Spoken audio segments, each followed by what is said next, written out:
छत्तीसगढ़ में कांग्रेस ने chartered plane को बुक करा दिया है। विनर्स के लिए चार्टर्ड प्लेन बुक करने की खबर, यानी कि ये तैयारी है। जीत का प्रमाण पत्र लेकर रायपुर पहुंचने के निर्देश दे दिए गए हैं और परिणाम आते ही विनर्स को बेंगलुरु भेजने की तैयारी है।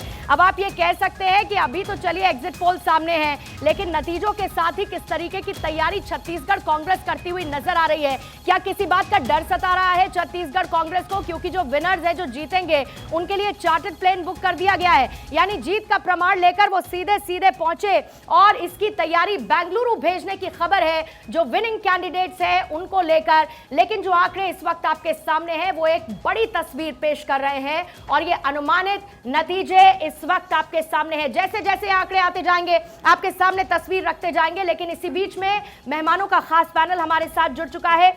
हमारे साथ मौजूद है रविशंकर प्रधान, आप संपादक हैं पूर्वोदय टाइम्स के।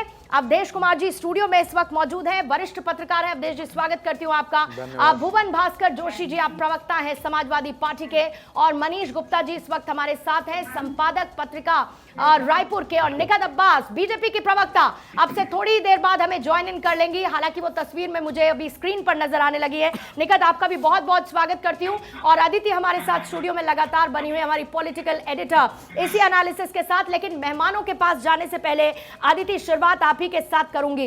राजस्थान में क्या आपको भी कांटे की टक्कर नजर आती है या कुछ मैनेजेबल नजर आता है?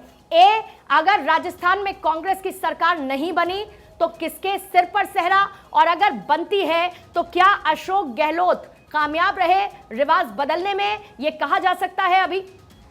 सबसे पहले तो जो आपने अभी छत्तीसगढ़ की ब्रेकिंग पढ़ी यहाँ पर, तो पूर्णिमा, ये कह सकते हैं कि बाड़ेबंदी का मौसम एक बार फिर आ गया है, क्योंकि जैसे जैसे और 3 तारीख की शाम होते होते कई चार्टर, कई हेलीकॉप्टर और कई लोकेशंस व्यस्त हो सकती हैं। एक तो ये बात थी। दूसरी, अब आपने एक बहुत प्रमुख सवाल पूछा है, राजस्थान में कांटे की टक्कर।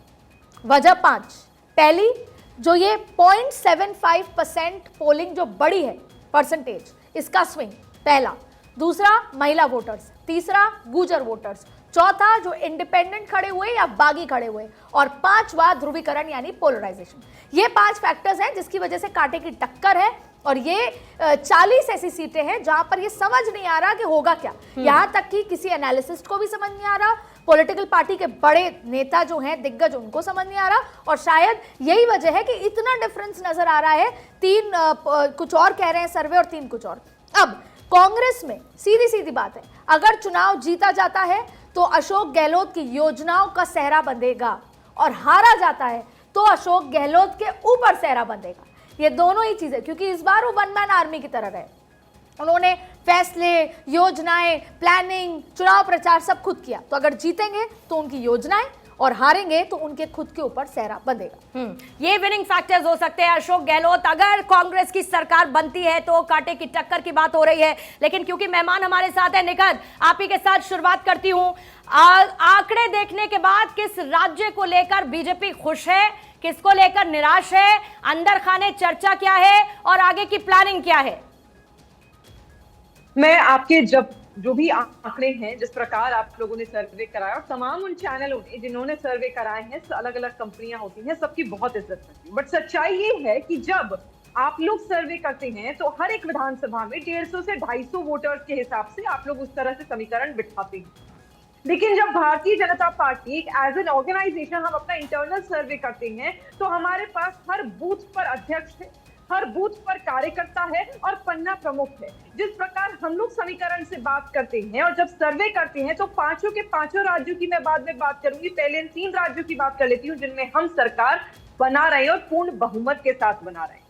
देश के प्रधान सेवक श्री नरेंद्र भाई मोदी जी हो, या हमारे माननीय गृह मंत्री अमित शाह जी हो, या फिर हमारे राष्ट्रीय अध्यक्ष श्री जगत प्रकाश नड्डा जी हो, और सभी कार्यकर्ताओं ने इतनी मेहनत करी है, जैसे कि आपकी कलीग ने इस बात को रखा कि महिला वोटर्स और जो युवा वोटर्स हैं, जो आज उमड़ कर आए हैं, उन्होंने सबने भारतीय जनता पार्टी के हक में वोट करा है, क्योंकि उन्होंने देखा है कि किस प्रकार देश में और जिस प्रकार मध्य प्रदेश में हम लोगों की सरकारों ने काम करा है और किस प्रकार उन लोगों ने तेजी से विकास की गति को बढ़ाया है, उस चीज को मद्देनजर रखते हुए आज वोटर हमारे हक में वोट करके गया है। और यही कारण है कि आप जल्द देखेंगे कि भारतीय जनता पार्टी का कमल लहराने वाला है इन तीनों राज्यों में। और निगहत, अगर जल्दी से क्विक आपसे मैं सवाल करूं, आपने इंटरनल सर्वे की बात की और आपने बताया कि वो कितने सटीक होते हैं। राजस्थान में बीजेपी की कितनी सीटें आ रही हैं?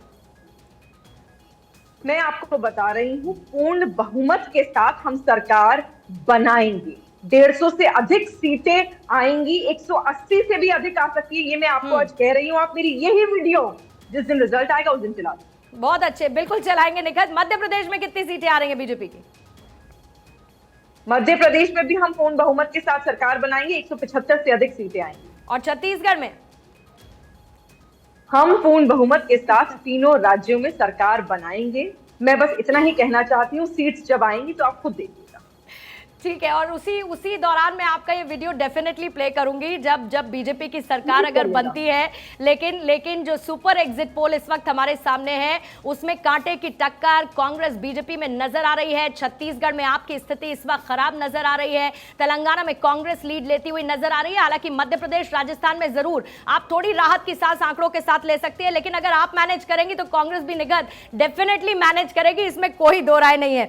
दुष्यंत नागर जी भी इस वक्त हमारे साथ है, पॉलिटिकल एनालिस्ट है। दुष्यंत जी, आपके साथ शुरुआत करती हूं। आप ये जो एग्जिट पोल के आंकड़े इस वक्त आपके सामने हैं, इन एग्जिट पोल में कहां किस तरीके का बदलाव इन आंकड़ों के जरिए आपको नजर आता है? गेम चेंजर क्या साबित हुआ? तीनों हिंदी पट्टी राज्यों के साथ मैं शुरुआत छत्तीसगढ़ में करूंगी। दुष्यंत जी हमारे साथ नहीं है। मेरा सवाल अवधेश जी आप ही के साथ, यही सेम सवाल है मेरा। नहीं, देखिए, ऐसा है कि पहले तो राजस्थान का कोई भी एग्जिट पोल बीजेपी को बहुमत से नीचे नहीं दिखा रहा है। सभी एग्जिट पोल एक तो ज़्यादा ही दिखाया है। मध्य प्रदेश में एग्जिट पोल कांटे की टक्कर बता रहे हैं, यहाँ तक कि छत्तीसगढ़ में भी जो पिछली बार वन साइडेड विक्ट्री थी वो नहीं थी, 4-5 सीटों का अंतर है। तो भले अदिति ये बताएं कि राजस्थान में, हम लोगों को राजस्थान का आइडिया है। राजस्थान में पिछली बार भी एंटी बीजेपी के खिलाफ इतना वातावरण था, फिर भी पूरा जो संपूर्ण राज्य का जो अंतर था वो 1,77,000 वोटों का था और कांग्रेस को बहुमत नहीं मिला था। दूसरा ये कि 1993 से लेकर के अभी तक कांग्रेस ने जब भी वहां सरकार बनाई, कभी उसको बहुमत नहीं मिला। पिछली बार भी वो बहुमत से पीछे रह गई थी। भारतीय जनता पार्टी ने जब भी सरकार बनाई है तो उसको बहुमत रहा है। तो ये कि ट्रेंड बता रहा है कि राजस्थान में कांग्रेस उस सिचुएशन में नहीं है जो 90 के पहले हुआ करती थी, कभी भी नहीं। बीजेपी जब भी जीती है तो बेहतर तरीके से। और राजस्थान में जो मुद्दे थे वो मुद्दे बहुत, तो भ्रष्टाचार का था, पेपर लीक का था, लेकिन अशोक गहलोत ने जिस ढंग से आगे बढ़ के हिंदुत्व के मुद्दे उठाए, सभी मंदिरों पर सरकार भगवे झंडा लहराया गया, तीर्थ यात्रा कराएंगे, मंदिरों को पैसा देना, जीर्णोद्धार कराना, पुजारियों का वेतन बढ़ाना। तो अगर बीजेपी के पक्ष में वातावरण नहीं होता तो हिंदुत्व पर इतना तीनों सरकारों ने किया है।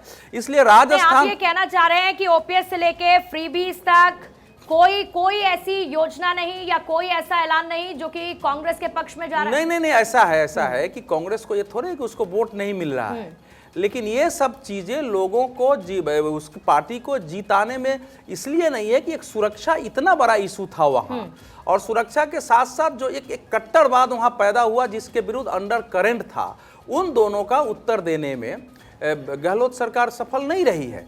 तो वो मायने रखता है। ये नहीं है कि कांग्रेस बिल्कुल साफ हो रही है, लेकिन भारतीय जनता पार्टी वहां ठीक ठाक तरीके से मेजॉरिटी लेकर के सत्ता में आएगी, इसमें कहीं कोई डाउट नहीं है। एक पत्रकार होने के नाते अब आंकड़ों में मैं नहीं जाऊंगा, ये बिल्कुल स्पष्ट है। बाकी किसी को लगता हो तो लगे, मुझे कभी ऐसा संदेह नहीं रहा है। मतलब आप ये कह रहे हैं कि बीजेपी की सरकार बन रही है 100% और पूर्ण बहुमत के साथ बन रही है, आप निगहत के साथ हैं। भुवन भास्कर जोशी नहीं, साथ नहीं हुई, मेरा मत नहीं है, मेरा अपना एनालिसिस है और अनुभव के आधार पर, समझ के आधार पर। बाद में आप ले लीजिएगा। नहीं, मैं अभी ले लेती हूँ आदित्य, जल्दी से आप काउंटर कर दीजिए। इसका तो ये मतलब हुआ, देखिए सरकार किसी की भी बने, इसका तो ये मतलब हुआ कि फ्रीबीज जो हैं पहले हिंदुत्व की आप बात कर रहे हैं कि कांग्रेस ने हिंदुत्व की बात उठानी शुरू कर दी बीजेपी की देखा देखी, ठीक वैसे ही भारतीय जनता पार्टी ने वहां पर सडनली अचानक घोषणाएं क्यों करनी शुरू कर दी, अशोक गहलोत के तर्ज पे योजनाएं क्यों देनी शुरू कर दी। यानी कहीं ना कहीं भारतीय जनता पार्टी को लग रहा था कि इन योजनाओं के चलते हम पीछे रह जाएंगे, तो हमें भी उस योजना की, अगर पूर्णिमा आप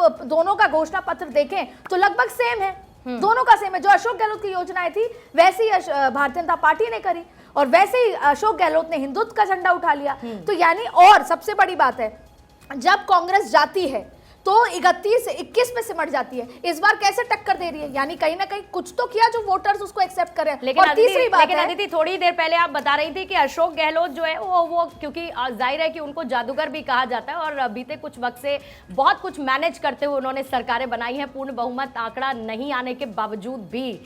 तो क्या इस बार भी कोई वैसी कोशिश दोनों ही पॉलिटिकल पार्टी ने पूर्णिमा पिछले 3 दिन में ये तैयारी कर ली है, अपने अपने निर्दलियों से बात कर ली है। और अब देखिए से सबसे बड़ा सवाल, वसुंधरा राजे ठोक के ये कहती हैं कि कभी भी पूर्ण बहुमत की सरकार भाजपा को नहीं आई, जब से मैं मुख्यमंत्री बनी हूं तब से ही पूर्ण बहुमत की सरकार आई है। ऐसे में क्या वसुंधरा राजे को चेहरा घोषित करेंगे? अभी तो साइडलाइन किया हुआ था। तो ऐसे में अभी बहुत कॉम्प्लेक्सेस हैं और यहाँ पर निर्दलीय और इंडिपेंडेंट और बागी हैं, उनका बहुत बड़ा रोल होने वाला है। ठीक है भुवन भास्कर जी, समाजवादी पार्टी का भविष्य इन 3 हिंदी पट्टी राज्यों के आए आज एग्जिट पोल में कहां पर है और इंडिया अलायंस का भविष्य कहां पर आप देखते हैं? देखिए पूर्णिमा जी, आज जो शो की शुरुआत हुई, आदिति जी ने, जो हमारी साथी है, उन्होंने एक शब्द का यूज करा, बाड़ेबंदी। और ये बाड़ेबंदी मेरे को लगता है लोकतंत्र के लिए और संविधान के लिए और इस देश के लिए ठीक शब्द नहीं है, क्योंकि आज हमारे एमएलए सुरक्षित नहीं है। ठीक शब्द क्या नहीं, ये तो होता रहा है ना। अभी देख लीजिए छत्तीसगढ़ की मैं खबर बता रही थी, चार्टर्ड प्लेन बुक कर दिया गया। आइए बैंगलोर में आइए, स्वागत है आपका। पूर्णिमा मैं उसी विषय को आ रहा हूँ। रानी सास का थोड़ा सा पढ़ता रहता हूँ, 30 साल का राजनीतिक जीवन भी है मेरा, थोड़ा समझता हूँ चीजों को बारीकी से। तो वो एक बड़ा चिंता का विषय मुझे लगा, क्योंकि आज हमें अपने एमएलए बनाने के लिए, एमएलए सरकार बनाने के लिए अपने दूसरे जगह ले जाना पड़ रहा है। ये ठीक पद्धति देश के लिए, संविधान के, लोकतंत्र के लिए एज ए पॉलिटिकल स्टूडेंट में अपनी राय दे सकता हूं, ये ठीक नहीं। अब आ जाता हूँ आज के विषय पे जिसपे आपने चलाया। मैं कहना चाहता हूँ माननीय अखिलेश यादव जी ने जो हमारी सामाजिक न्याय की लड़ाई है, जाति जनगणना की जो मांग है, उसको अब ये उत्तर प्रदेश का आंदोलन नहीं है, ये पूरे देश का आंदोलन बना दिया है। और हम जो चुनाव लड़े हैं, राजस्थान में भी हम 5 सीटों पे चुनाव लड़े हैं और हम मध्य प्रदेश भी बहुत मजबूती से, बल्कि एक पत्रकारों से रोज ही का मेरा एक काम है, तो कह रहे थे कि इस बार मध्य प्रदेश में चुनाव माननीय अखिलेश जी ऐसे लड़े जैसे उत्तर प्रदेश में चुनाव लड़े। हाँ। और मैं बहुत जिम्मेदारी से बताना चाहता हूं, मुझे रोकना होगा सर थोड़ा सा, क्योंकि लगातार देखिए आंकड़े भी आ रहे हैं और बहुत सारी तस्वीरें इसी बीच में दिखानी होगी। भारत देखिए सनातन देश है और इस देश में ज्योतिष का काफी अहम योगदान भी है। देश में एक से बढ़कर एक ज्योतिषाचार्य भी हुए हैं जो कई चीजों पर भविष्यवाणी कर चुके हैं। 5 राज्यों में क्योंकि वोटिंग अब खत्म हो चुकी है, इंतजार 3 दिसंबर का है, जिस दिन काउंटिंग होगी पता यह चलेगा कि जनता जनार्दन ने किसको सत्ता सौंपी है।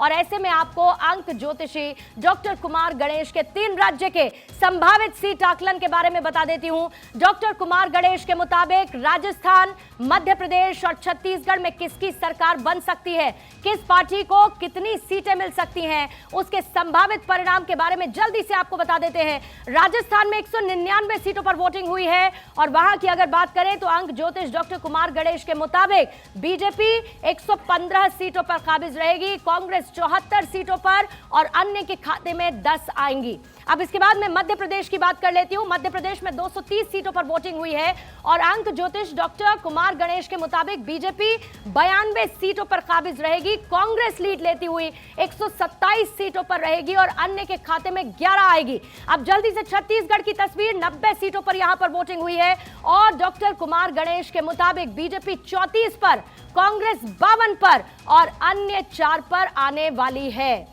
और इसके साथ साथ सबसे बड़ी बात यह है कि अब जो तस्वीर एक अंक ज्योतिष के लिहाज से डॉक्टर कुमार गणेश जो इस वक्त बताने की कोशिश कर रहे हैं आंकड़ों के जरिए, उसमें भी स्थिति कांग्रेस के कहीं पर पक्ष में जाती हुई नजर आ रही है, लीड लेती हुई, तो दूसरी तरफ बीजेपी के पक्ष में कहीं पर जाती हुई नजर आ रही है।